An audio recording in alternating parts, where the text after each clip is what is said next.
Babi Television Uganda webale kubanga otambulira wamu naffe yonna gy'osinzira okubanga otugoberera tuyama okubanga tukutuusaako ebyo n'ebigenda mu maaso mu ggwanga lyattu erya Uganda naddala mu kibiina kyaffe ekya National Unity Platform. Happy Eid Day to all baganda baffe abayisiraamu abagoberera omukutu guno gwa Babi Television Uganda nammwe abagoberera gwa Cloud9 mbeebaza okubanga mutambulira wamu naffe era mbayozaayoza okubanga mutuukise ku lunaku luno abasiibye mwebale era mwebalire ddala Mungu abawe kye musinga okubanga mwagala ebigenda mu maaso mu ggwanga bikyatambula wano ne wali naye nga ye president w'ekibiina kyaffe ekya National Unity Platform omukulu His Excellency Robert Kyagulanyi Ssentamu Mitembo akyali wali mu ggwanga lya South Africa awo yagenze okubanga asisinkana bannayuganda nga kw'ossa n'okwasaganya emirimu gya struggle egy'enjawulo agenda nno akubanga meeting abakulembeze abamu nga mwamulabyeko olunaku olw'ejjo yabaddeko ku TVM mu ggwanga lya South Africa gye bayita newsroom era yabadde n'ensonga nnyingi nnyo zeyayogedde ku nsonga ezigenda mu maaso mu ggwanga lyattu erya Uganda naddala ensonga ez'ebyobufuzi ebigenda mu maaso mu ggwanga ne struggle egenda mu maaso mu kibiina ekya opposition ekya National Unity Platform. Ku mulundi gwokka ogusoose tulabye ku opposition erimu omuggundu oba erimu omulamwa olw'ensonga nti bali be babadde batusiba katambala ku mutwe nga n'olw'ensonga ye President Robert Kyagulanyi Ssentamu yavaayo n'atujja katambala ku mutwe mu ngeri emu oba endala. Twabadde tukyaludde oba tubadde tetulabangako ku sanctions era tukirabidde ku mulembe gwa president wa ekibiina kya National Unity Platform ate nga ye president omulonde w'abantu ow'abannayuganda ffenna gwe twalonda mu ngeri emu oba endala wabula President Robert Kyagulanyi Ssentamu kugenda e South Africa teyagenze yekka wabula yagenze ne mukyala wa Kibalama John Bosco muganda waffe oyo yabuzibwawo mwaka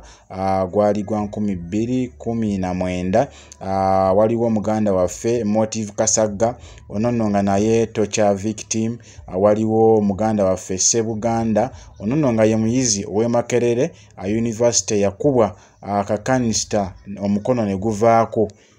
ono bamuyita Sebuganda era yagenze naye wali mu ggwanga lya South Africa. Waliwo ne Masereka weno Kasese naye yali torture victim era waliwo ne John Bosco muganda we baamukuba amasasi 15 era nga beebo abamu kwabo beyagenze nabo wali mu ggwanga lya South Africa. Bamwaniriza nnyo bulungi nnyo bannayuganda babadde bamulindiridde babadde basanyufu nnyo okulaba nga abamiitinga ku president waabwe Robert Kyagulanyi Ssentamu era bamwaniriza bulungi nnyo ngawe ngenda okubanga nkuwa akatambi okalabe bulungi nnyo nga bamwaniriza oba bakalabyeko embeera ndowooza wagirabye bulungi nnyo naye gwe atanaba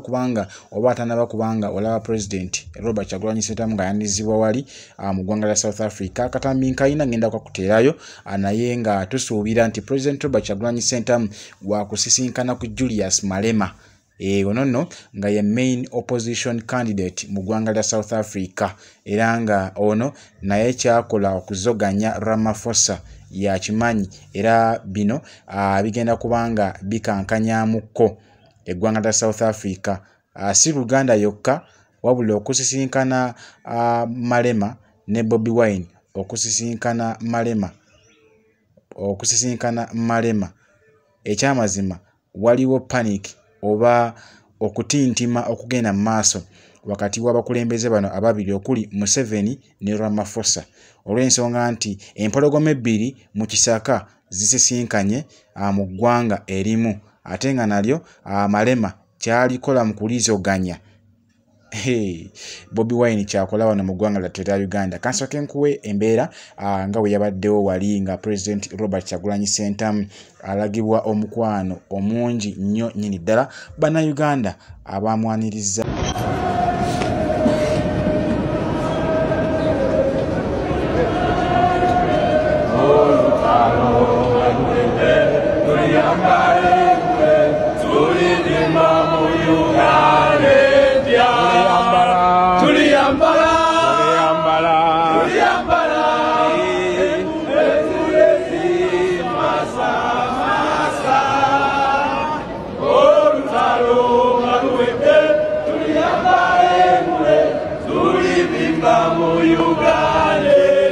People power! Our power! People power! NUP! Everywhere! NUP! Kunga Jobaga Kunga! Kunga! Kunga Sudi Kunga! Kunga! Kunga Uganda Kunga! Kunga! Kunga Siana Kunga! Kunga!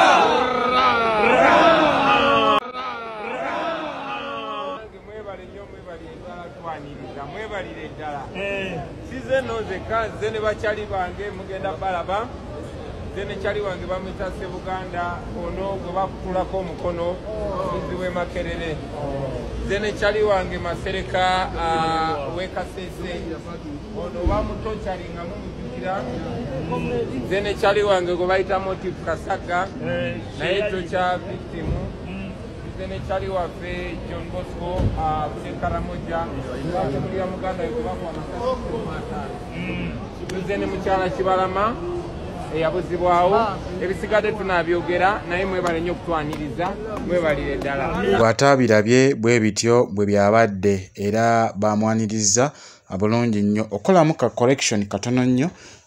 muganda waffe John Bosco oyo alina muganda we yakuba amasasi 15 yavudde Karamoja si Kasese yavudde Karamoja nga president wayongedde okubanga anoganya ensonga eyo oba nga wakutegeezeza mu katambyako k'owulidde era bingi nnyo bengenda okubanga nkutuusaako wabula gwatanaba okubanga osubscribing ansabye osubscribing ku mukutu guno ogwa Baby Television Uganda bw'omaliriza akwata ku notification bell oba ekide otekemu all bw'onateekamu all ojja kukwatibwa ensonga zonna ez'amawulire wanda ku mukutu ogwa Baby Television Uganda mu ngeri y'emu osobola okugenda bali ku mukutu ogwa Cloud9 Television Uganda n'osobola okubanga